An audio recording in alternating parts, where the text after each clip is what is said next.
Previously on Dr. Fu TV. 만약에 비행기가 이렇게 급하게 직선으로 땅으로 곤두박질 치면 어떻게 되겠어요? 딱 봐도 수술한 것 같은 얼굴이 되고 결론적으로 안 예뻐 보입니다.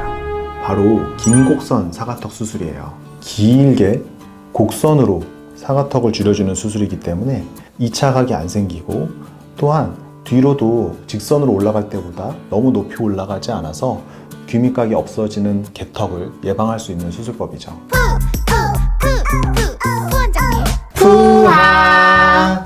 안녕하세요. 닥터푸 임종호 원장, 허니비 박진아 실장입니다. 지난 영상에서 긴 곡선 사각턱 수술에 대해서 자세히 설명을 드렸는데요. 오늘은 예고해드린 대로 올 4원 사각턱 수술의 나머지 세 가지 부분, 피질골 절제, 교근 축소, 심부볼 지방 제거에 대해서 쉽고 자세하게 설명을 드려보려고 해요.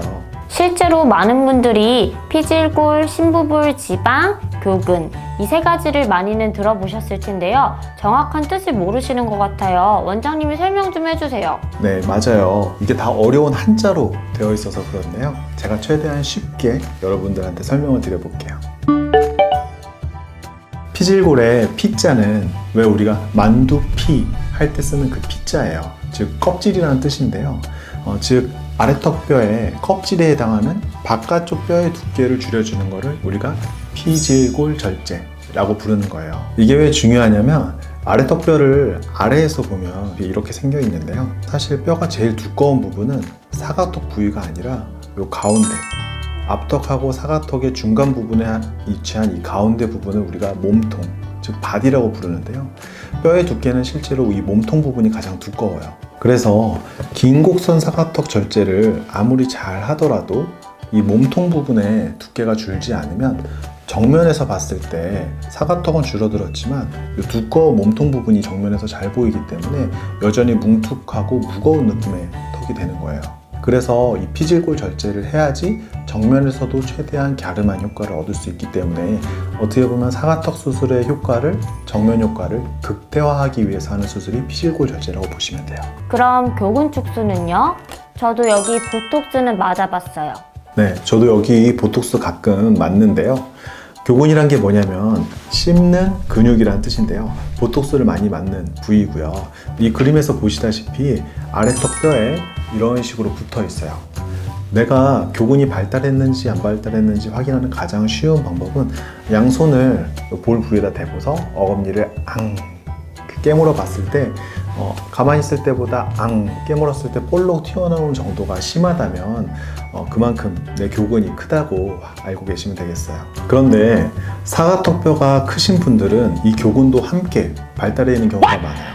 쉽게 생각해서 우리가 무거운 아령을 들고 운동을 계속 하는 사람은 근육이 남들보다 좀 두꺼워져 있잖아요. 그것처럼 사각턱뼈가 크고 무거운 분들은 이 사각턱뼈를 계속 들고 움직이고 있는 이 교근이 같이 커져 있을 수밖에 없는 거죠. 그렇기 때문에 사각턱 수술을 하면서 이 교근이 발달해 있는 분들 같은 경우에는 교근을 함께 축소해 줘야지 역시나 정면 효과가 좋아지기 때문에 사각턱 수술하면서 같이 부가적으로 해드리는 거고요.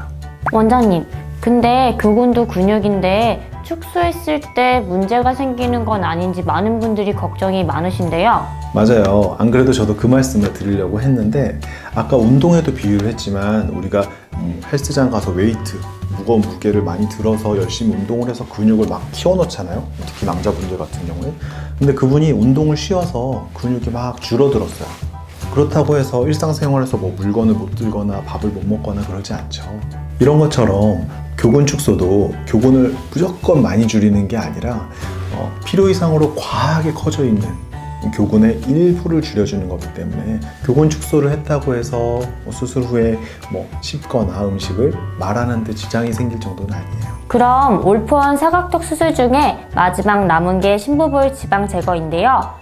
상담 중에 심부볼 지방 제거 부위가 정확히 어딘지 몰라서 대충 볼 위에 지방이라고 생각하시는 분들이 많은데요.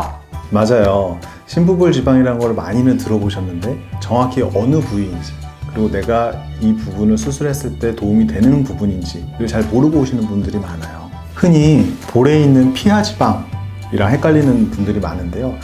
피하지방이라는 거는 말 그대로 피부 바로 밑에 있는 지방이라는 뜻이에요. 그러니까 이 부분에 지방이 발달한 분들은 아큐를 이용한 흡입이나 지방 흡입을 해야 되는 부분인 거고요. 심부볼 지방이라는 건 말 그대로 볼에 깊이 있는 지방이라는 뜻이에요. 이 지방은 피하 지방과는 다르게 굉장히 깊이 있어서 근육보다도 깊이 있고 거의 뼈와 같은 깊이에 있기 때문에 겉에서 흡입을 한다고 빠질 수 있는 부분이 아니에요. 우리가 마치 배에 지방 흡입할 때 아무리 피하 지방을 많이 빼더라도 내장 지방까지 뺄 수 없는 것과 같은 원리인 거죠. 자, 이 모니터에서 보시다시피 영어로는 부칼 팻 패드라고 부르는 부분인데요. 이 그림에서 보는 것처럼 사실 한 부위에만 있는 게 아니라 볼에서부터 위쪽으로는 관자놀이 부위까지 굉장히 넓게 퍼져 있는 지방 덩어리를 심부볼 지방이라고 불러요. 근데 이 중에서 우리가 심부볼 지방 제거할 때 제거하는 부분은 어디냐면 바로 여기 광대뼈보다 아래쪽에 있는 이 부분 지방을 빼주는 거거든요. 그래서 여러분들이 거울을 보셨을 때 광대 아래 이 부분 여기가 볼록 튀어나와 있다면 심부볼 지방 제거를 하셨을 때 좀 들어가는 효과를 기대해 볼 수 있는 얼굴이 맞지만, 만약에 지금도 여기가 푹 꺼져 보인다면 심부볼 지방 제거를 할 지방이 없기도 하거니와 더 지방을 빼면은 더 푹 들어가 보이기 때문에 마치 해골처럼 나이가 더 들어 보일 수 있거든요. 그래서 심부볼 지방 제거를 모든 경우에 다 하는 게 좋은 게 아니라 경우에 따라서 필요한 경우에만 하는 게 좋습니다. 그래서 반드시 안면 윤곽 수술을 전문으로 하는 원장에게 심부볼 지방 제거나 교곤 축소를 같이 해도 좋은 건지 물어보시는 것이 꼭 필요하다고 생각이 됩니다. 오늘은 지난번 긴 곡선 사각턱 절제에 이어서 올포원 사각턱 수술의 나머지 3가지 피질골 절제, 교곤 축소, 심부볼 지방 제거에 대해서 최대한 쉽고 자세하게 여러분들한테 설명을 드렸어요. 허니미 실장님, 이해 잘 되고 있는 거죠? 네, 이해 잘하고 있습니다. 네, 여러분들도 이 영상을 통해서 사각턱 수술에 대해서 궁금하셨던 점들이 많이 해결되었기를 바라고요. 오늘 영상이 도움이 많이 되셨다면 구독, 좋아요, 알람 설정 꼭 해주세요. 해주세요. 해주세요. 해주세요. 해주세요. 해달라고요. 원장님 시작은 문과 졸업은 이과